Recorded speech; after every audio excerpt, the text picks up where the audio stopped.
Terima kasih Tuhan, terima kasih buat kebaikan Tuhan. Engkau adalah Maha Penyayang, Maha Pengasih, panjang sabar dan selalu setia kepada setiap kami.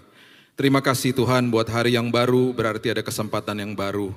Terima kasih Tuhan buat kehadiran-Mu dan kami percaya Engkau terus hadir dalam hidup kami, tidak pernah meninggalkan kami. Berikan firman-Mu ya Tuhan. Perlihatkan kemuliaan-Mu terus Tuhan, dan kami percaya kami akan menghidupi firman Tuhan dalam setiap hidup kami. Dalam nama Tuhan Yesus, kami sambut firman kebenaran, kita sama-sama katakan, amin, amin, haleluya. Silahkan duduk. Pagi hari ini saya mau membahas tentang sesuatu prinsip firman Tuhan yang tertulis atau ada mujizat yang didokumentasikan di dalam 4 kitab Injil, dan ini satu-satunya mujizat yang didokumentasikan di Matius, Markus, Lukas, Yohanes. Dan peristiwa ini atau kisah ini, mujizat ini adalah 5 roti dan 2 ikan. 5 roti dan 2 ikan adalah sebuah prinsip kebenaran firman Tuhan yang Yesus sedang ajarkan kepada murid-muridnya. Semua kalau Bapak Ibu membaca kisah-kisah Yesus, semuanya adalah pembelajaran sebenarnya. Yang dia tujukan kepada murid-muridnya dan juga kepada kita. Jadi banyak hal atau banyak prinsip kerajaan, banyak pelajaran yang Yesus berikan kepada mereka yang harus kita teliti, baca pelan-pelan, lihat satu-satu, mungkin lihat bahasa aslinya, karena banyak sekali yang merupakan prinsip kerajaan yang sangat-sangat berguna dalam hidup ini. Ya, 5 roti dan 2 ikan itu dimulai dari sesuatu yang sangat kecil. Dan Tuhan sedang memberitahu kepada mereka bahwa saya selalu menggunakan apa yang kecil yang ada di tanganmu. Dan Tuhan selalu memberikan itu kepada kita dan Dia ingin supaya kapasitas iman kita itu bertumbuh di dalam Tuhan. Ya. Saya akan membuka dari satu-satu, jadi Bapak Ibu kalau lagi mau mencatat, catat aja. Ini ada di semua kitab, jadi saya satu-satu saya bukain supaya kita dapat rangkaian kisahnya itu lengkap gitu ya. Tentang 5 roti dan 2 ikan ini. Ya. Kita mulai dulu di Markus pasalnya yang ke-6. Markus pasal yang ke-6 dimulai dari ayat yang ke-30. Dan saya bacakan sampai ayat 37. Firman Tuhan katakan gini. Kemudian rasul-rasul itu kembali berkumpul dengan Yesus dan memberitahukan kepadanya semua yang mereka kerjakan dan ajarkan. Jadi mereka ini baru pergi dari ladang misi, mereka kembali, mereka memberikan laporan kepada Yesus. Memberikan laporan kepada Yesus. Kondisi fisik mereka letih Bapak Ibu, letih, capek, dan mereka baru kembali ingin mempunyai waktu hanya dengan guru mereka saja. Private time gitu ya, pasti capek. Lalu ia berkata kepada mereka, marilah ke tempat yang sunyi. Pastinya mereka suka dengar tanggapan Yesus. Supaya kita sendirian dan beristirahatlah seketika. Sebab memang begitu banyaknya orang yang datang yang pergi, sehingga makan pun mereka tidak sempat. Mereka pulang, mereka mau kasih laporan, mereka belum makan. Ya. Maka berangkatlah mereka untuk mengasingkan diri dengan perahu ke tempat yang sunyi. Ke tempat yang sunyi. Ya, ke tempat yang sunyi itu didokumentasikan di Lukas pasal yang ke-9 ayat yang ke-10 adalah tempat yang namanya Betsaida. Betsaida. Ya. Kenapa saya sebut ini? Karena ini ada hubungannya dengan nanti ada 2 murid yang ditanya sama Yesus, apa yang kamu punya? Dan ada kaitannya dengan itu. Jadi ingat tempat ini adalah Betsaida. Ya, nanti dicatat aja. Kalau kita buka di kitab Lukas yang ada hubungannya dengan kisah ini kejadian di Betsaida. Tetapi pada waktu mereka bertolak, ayat 33, banyak orang melihat mereka dan mengetahui tujuan mereka. Dengan mengambil jalan darat, segeralah datang orang dari semua kota ke tempat itu, sehingga mendahului mereka.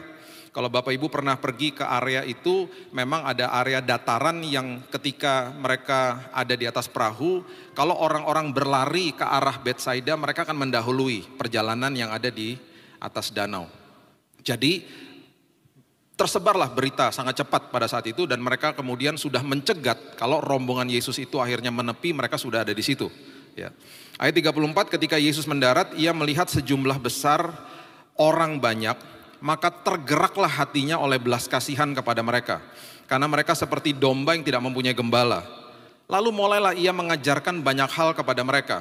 Pastinya sebagai murid-murid Yesus, kalau saya ada di antara mereka, udah letih, udah capek. Tadi katanya mau hanya kita aja, kelompok kita saja.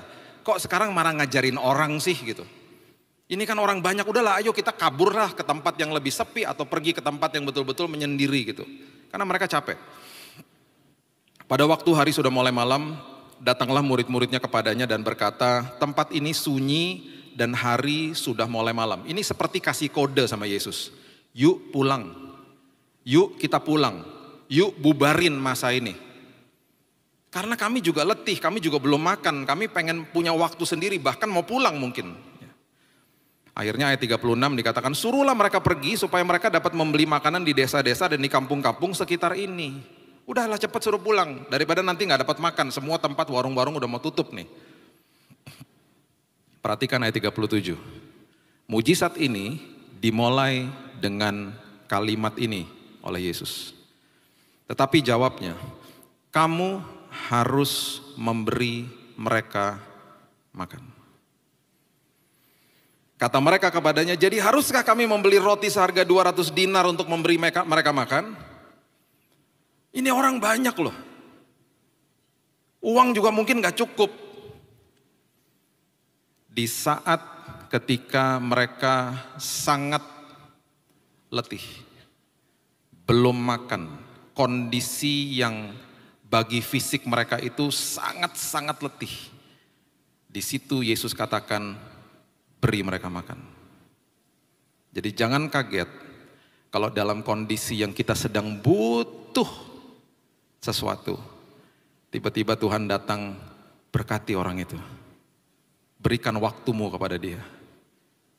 Berikan uangmu, tabur uangmu. Padahal kita lagi butuh.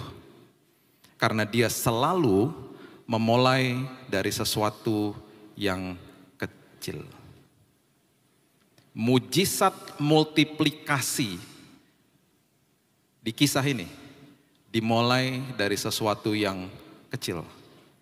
Dari fisik saja mereka sudah sangat letih, dan nanti kita bisa lihat sendiri yang dimultiplikasi itu juga sesuatu yang sangat kecil dan tidak ada artinya.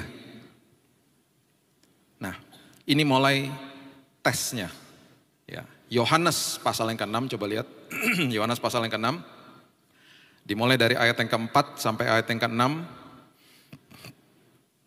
Firman Tuhan katakan begini. Dan pasca hari raya orang Yahudi sudah dekat. Ketika Yesus memandang sekelilingnya dan melihat bahwa orang banyak berbondong-bondong datang kepadanya, berkatalah ia kepada Filipus, di manakah kita akan membeli roti supaya mereka ini dapat makan? Nah, ini tadi ada kaitannya. Kenapa tadi saya sebut Betsaida? Filipus berasal dari Betsaida. Jadi itu sebabnya orang pertama yang ditanya sama Yesus adalah orang lokal. Ada tempat makan apa di sini? Ada tempat bluder apa di sini? Roti apa? Orang lokal tahu. Jadi yang ditanya orang lokal, orang yang ada di situ. Selalu yang ditanya, kamu punya apa? Selalu gitu. Narasi di dalam Alkitab itu selalu begitu. Apa sih yang kamu punya?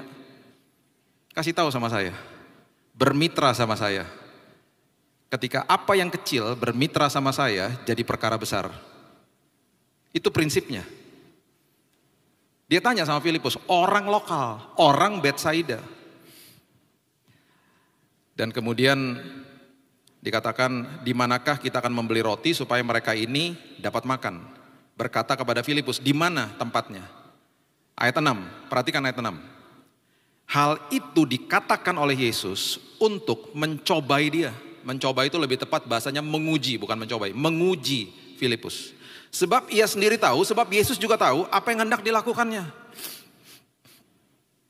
Tuhan tahu kok apa yang dia akan lakukan. Cuman seringkali dia tanya sama kita, apa yang kamu punya?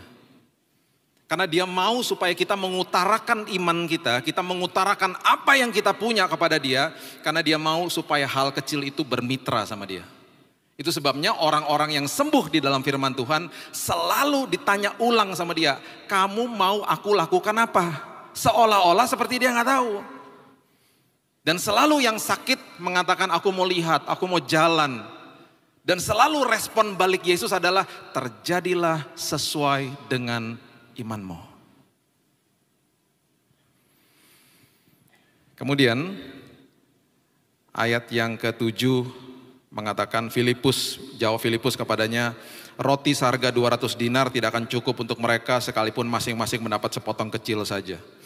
Filipus sudah lihat masalah yang besar, Filipus respon kepada Yesus, udahlah nggak mungkin lah gitu. Ayat yang ke-8 dan ayat yang ke-9, ini adalah murid Yesus yang lain, namanya Andreas. Kenapa Yohanes menuliskan ini? Karena Andreas pun asalnya dari Betsaida. Filipus dari Betsaida, Andreas dari Betsaida, Petrus pun asalnya dari Betsaida. Dan Andreas menemukan anak kecil ini yang sedang membawa 5 roti dan 2 ikan. Katanya ayat yang ke-8, seorang dari murid-muridnya yaitu Andreas, ya orang lokal dari Betsaida juga, saudara daripada Simon Petrus yang juga berasal dari Betsaida, berkata kepadanya, di sini ada seorang anak yang mempunyai 5 roti jelai dan 2 ikan, tetapi apakah artinya itu untuk orang sebanyak ini? Apa artinya? Alkitab mencatat ini supaya kita mengerti bahwa kedua orang ini adalah orang lokal. Ada kemungkinan Andreas kenal sama anak ini. Satu desa mungkin. Kenal mereka. Ini prinsip firman Tuhan yang kemudian akhirnya terjadi. Coba kita lihat dulu di 2 Korintus pasal yang ke-12 ayat yang ke-9, firman Tuhan katakan begini. Seringkali di dalam kelemahan kita lupa bahwa justru kelemahan kita Tuhan mau pakai menjadi hal yang besar. 2 Korintus 12 ayat 9 mengatakan, tetapi jawab Tuhan kepadaku, cukuplah kasih karuniaku bagimu, sebab justru dalam kelemahanlah kuasaku menjadi sempurna. Sebab itu terlebih suka aku bermegah atas kelemahanku, supaya kuasa Kristus turun menaungi aku.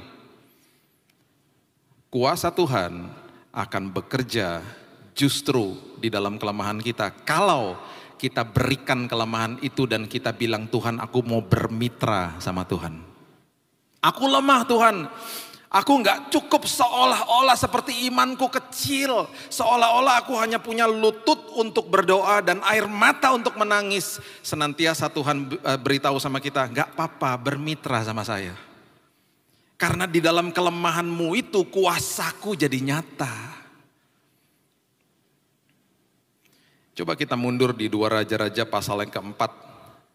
2 Raja-Raja pasal yang ke-4 ayat 1 sampai ayat yang ke-6. Ini narasi-narasi yang sudah dibangun di dalam firman Tuhan tentang prinsip ini. Dan ini sudah dimulai dari perjanjian lama. 2 Raja-Raja 4 ayat yang pertama mengatakan, salah seorang dari istri-istri para nabi mengadukannya halnya kepada Elisa sambil berseru, hambamu suamiku sudah mati, dan engkau ini tahu bahwa hambamu itu takut akan Tuhan. Tetapi sekarang penagih hutang sudah datang mengambil kedua orang anakku menjadi budaknya, sudah dalam kondisi terjepit. Hutang gak bisa dibayar, aku gak punya uang. Perhatikan ayat yang kedua. Jawab Elisa kepadanya, apakah yang dapat ku perbuat bagimu? Kemudian perhatikan kalimat ini, beritahukanlah kepadaku apa-apa yang kau punya di rumah. Ini sudah narasi dari awal, dari dulu. Apa yang kamu punya? Hari ini juga Tuhan tanya sama kita, apa yang kamu punya? Gak usah cari-cari yang lain, apa yang kamu punya? Cuman dengkul Tuhan untuk berdoa, cuman air mata Tuhan hari ini. Cukup. Bahkan kalau makin kecil, bahkan kalau makin lemah, kuasaku berkuasa. Dan aku akan nyatakan justru kemuliaanku. Nabi Elisa tanya, apa yang kamu punya? Kemudian berkatalah perempuan itu, hambamu ini tidak punya sesuatu apapun di rumah kecuali sebuah buli-buli berisi minyak. Buli-buli berisi minyak. Kemudian timbullah sebuah metafor kapasitas iman yang kita akan lihat di ayat berikut ini. Coba lihat ayat yang ketiga. Lalu berkatalah Elisa, pergilah, mintalah bejana-bejana dari luar. Pinjam bejana-bejana dari luar. Daripada segala tetanggamu, bejana-bejana yang kosong. Dan perhatikan kalimat ini, jangan terlalu sedikit. Dengan kata lain, metafor ini mengatakan perbesar kapasitasmu, kapasitas imanmu. Apapun yang masih kecil, perbesar kapasitas imanmu. Tahu, mengerti bahwa suplainya Tuhan selalu lebih besar daripada kapasitas kita. Kemudian dikatakan, masuklah, ayat 4, tutuplah pintu sesudah engkau dan anak-anakmu masuk, tuang minyak itu ke dalam segala bejana, mana yang penuh angkat. Dengan kata lain, setelah kita mengerti prinsip firman Tuhan, jangan dengar suara-suara dari luar. Jangan dengar tuduhan-tuduhan iblis. Rest in me, masuk dalam perhentianku, fokus sama aku. Pergilah perempuan itu, ayat 5, daripadanya. Ditutupnya pintu sesudah ia dan anak-anaknya masuk. Dan anak-anaknya mendekatkan bejana-bejana kepadanya sedang ia terus menuang. Dituang terus. Perhatikan ayat yang ke-6. Ketika bejana-bejana itu sudah penuh, berkatalah perempuan itu kepada anaknya, dekatkan kepadaku sebuah bejana lagi, jawabnya kepada ibunya. Udah gak ada lagi bejana. Habis bu, udah habis bu. Perhatikan kalimat ini, lalu berhentilah minyak itu mengalir. Berarti kalau bejananya masih ada, minyak akan terus mengalir. Suplai daripada Tuhan selalu lebih besar daripada kapasitas kita. Jadi rugi kalau kita nggak perbesar kapasitas iman kita. Apapun yang kecil di dalam tanganku, ketika aku bermitra sama Tuhan, bilang Tuhan perbesar kapasitasku. Aku mau bermitra sama Tuhan supaya menghasilkan perkara besar dalam hidupku. Itu sebabnya di Keluaran pasal yang keempat ayat yang kedua. Coba lihat Keluaran pasal yang keempat ayat yang kedua. Tuhan berfirman kepada Musa. Tuhan berfirman kepada Musa, apakah yang di tanganmu itu? Jawab Musa, tongkat. Tongkat Tuhan. Setelah kita membaca ini, perkara-perkara besar terjadi. Tulah-tulah ditimbulkan dari tongkat itu. Air bisa keluar untuk memberi minum bangsa Israel ketika dia memukulkan tongkat itu ke batu. Ketika tongkat itu diangkat, Laut Merah terbelah. Tuhan hanya tanya, apa yang kamu punya? Apa yang ada di tanganmu? Tongkat Tuhan. 1 Samuel 17 ayat yang ke-40. Kita sudah tahu kisah tentang Daud, bagaimana ketika dia diperhadapkan dengan Goliat yang begitu luar biasa, dikasih baju perang sama Raja Saul, dia katakan gak mau, berat, gak mau.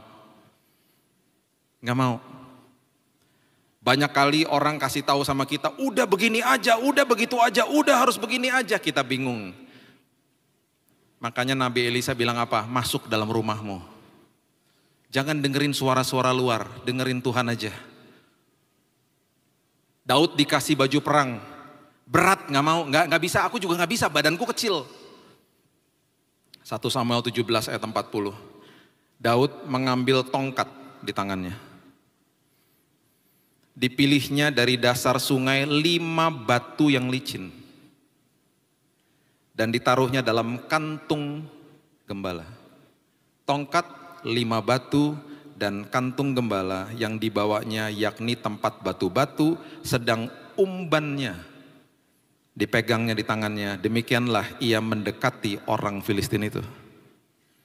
Tongkat, 5 batu, tas kecil buat batunya, dan umban. Dia mendekati raksasa. Diketawain sama Goliat. Diketawain kita sama iblis. Bisanya nangis aja. Cuman bisa berdoa-berdoa aja. Gak punya apa-apa, udah habis kamu. Selesai kamu, kelar kamu. Justru di hal kecil ini, ketika Daud bermitra sama Tuhan, Goliat mati. Mati. Tuhan sangat suka memakai perkara kecil dalam hidup ini. Dan ketika kita bermitra sama Dia, Dia selalu mengingatkan kita, suplai aku jauh lebih besar daripada kapasitasmu. Bejananya habis, minyaknya berhenti. Bejana makin banyak, minyak terus mengalir. Itu prinsipnya. Kita mundur lagi ke Yohanes 6 ayat 10, kita kembali ke kisah ini. Sebelum itu terjadi, Yohanes 6 ayat 10 mengatakan begini. Kata Yesus, suruhlah orang-orang itu duduk. Adapun di tempat itu banyak rumput, maka duduklah orang-orang itu, kira-kira 5.000 laki-laki banyaknya. Bapak Ibu, mujizat 5 roti dan 2 ikan bukan memberi makan 5.000 orang, memberi makan 5.000 pria. Kalau istri 1-2 anak rata-rata hari itu ada 20.000 orang yang harus dikasih makan, bukan 5.000. 20.000 orang. Dan sebelum mujizat itu terjadi, semua mereka disuruh duduk. Resting. Makanya saya udah pernah berkali-kali katakan, semua yang serba fisik di perjanjian lama dimasukkan sama Yesus ke dalam sini. Dulu yang sakral adalah bait Allah, sekarang yang sakral adalah tubuh kita, adalah bait Roh Kudus, dimasukin sini. Dulu yang sakral adalah pengorbanan, sekarang pengorbanan tidak ada artinya tanpa ketaatan.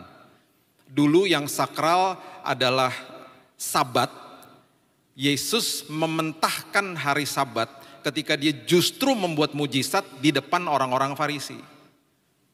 Karena arti daripada Sabat adalah, kalau kita baca di Ibrani 4, masuk dalam perhentian Tuhan itu pikiran dan hati.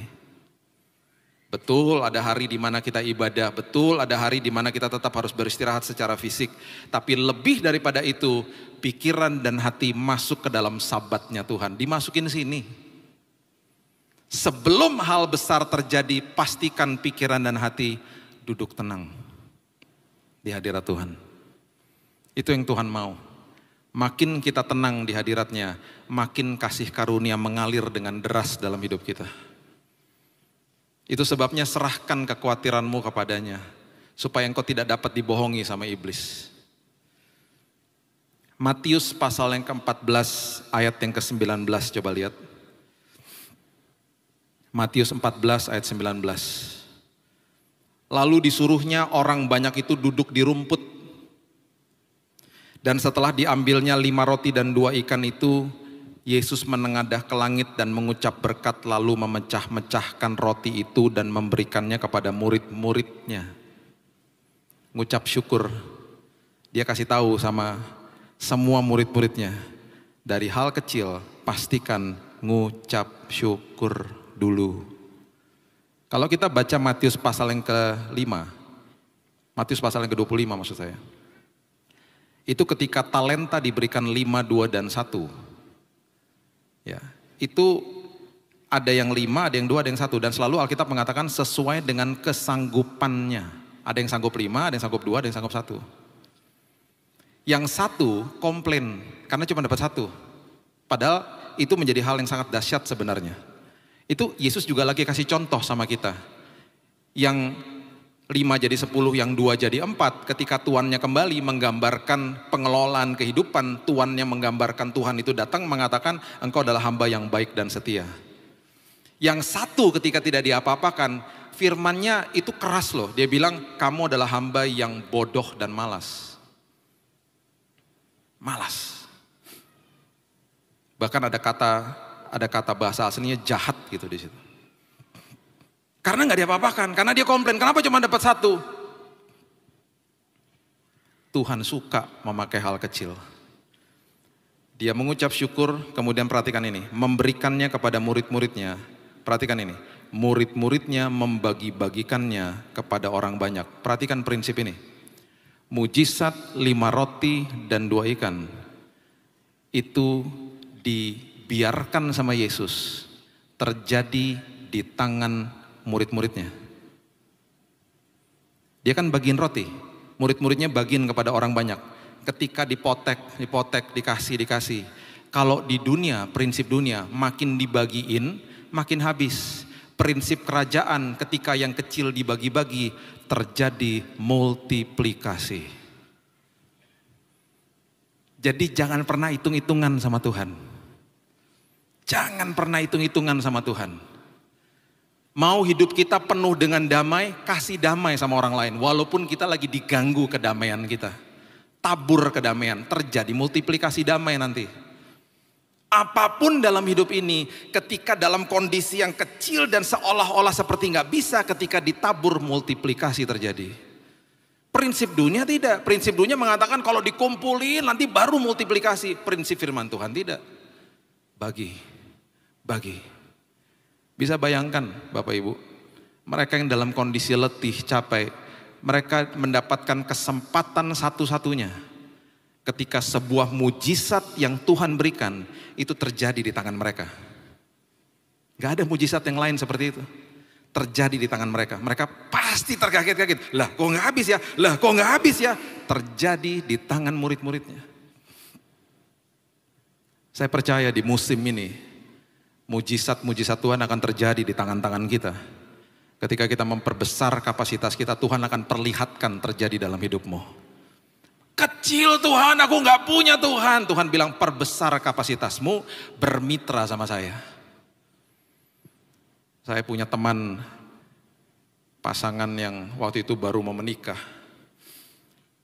Mereka dalam kondisi keuangan yang sangat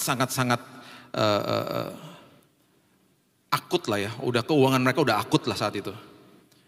Mereka tanya sama saya, Kak, kenapa ya? Waktu kemarin lagi berdoa, ini uang kita udah siap-siapin, mau nanti buat pakai buat pernikahan mereka juga sangat sederhana gitu ya. Kok tiba-tiba Tuhan suruh kita kasih ke orang tua ya? Karena orang tua juga lagi butuh. Saya bilang apa? Kasih. Tuhan kasih tahu, kasih. Tapi nanti kita gimana ya? Tuhan suka pakai perkara besar. Kasih aja. Mereka tidak pernah berkekurangan, bahkan hari ini mereka mempunyai pekerjaan yang sangat luar biasa. Dan mereka sekarang memberkati banyak orang. Bahkan mereka dalam usia yang sangat muda, belum mencapai 30 tahun, sudah pensiun. Ini kejadian kira-kira 10 tahun lalu. Mereka masih sangat muda. Sekarang mereka bisa memberkati banyak orang, bahkan membuka usaha sendiri. Markus 12 ayat 41, coba lihat. Ini yang terakhir saya bagikan kepada Bapak Ibu supaya kita makin mengerti. Markus 12 ayat 41 sampai 44, coba lihat. Pada suatu kali Yesus duduk menghadapi peti persembahan dan memperhatikan bagaimana orang banyak memasukkan uang ke dalam peti itu. Banyak orang kaya memberi jumlah yang besar. Lalu datanglah seorang janda yang miskin memasukkan 2 peser, yaitu 1 duit. Dan perhatikan kalimat ini. Saya suka dengan kalimat ini. Maka dipanggilnya murid-muridnya dan berkata kepada mereka, aku berkata kepadamu, sesungguhnya janda miskin ini memberi lebih banyak daripada semua orang yang memasukkan uang ke dalam peti persembahan. Prinsipnya dunia 10.000 sama 100.000 ya besaran 100.000 lah. Kok ini kok aneh? Orang lain memberi lebih banyak secara nominal, dia hanya memberikan hanya betul-betul dia membeli 2 peser, kok itu dikatakan yang terbesar. Perhatikan ayat 44, ini prinsipnya. Sebab mereka semua memberi dari kelimpahannya, tetapi janda ini memberi dari kekurangannya. Semuanya yang ada padanya, yaitu seluruh nafkahnya. Perhatikan ini, murid-muridnya, murid-murid Yesus, waktu mereka memberi makan ribuan orang, mereka mau akhirnya. Ada di dalam proses itu, mereka dalam kondisi letih, capek, dan mau pulang udah. Sepertinya udah nggak ada tenaga Tuhan. Justru di saat seperti itu mujizat terjadi. Perhatikan prinsip ini. Setiap kali kita memberi kepada Tuhan, setiap kali kita memberi kepada manusia, kita menabur apapun dalam hidup ini, kebaikanlah apapun itu dalam hidup ini. Yang Tuhan lihat bukan jumlahnya, yang Tuhan lihat sisanya. Itu prinsip kerajaan sorga. Jadi jangan lihat besarnya yang dikasih. Tuhan selalu lihat sisanya. Makanya dia bilang janda itu memberi terbesar karena sisanya 0. Itu sebabnya mujizat terjadi di tangan murid-muridnya.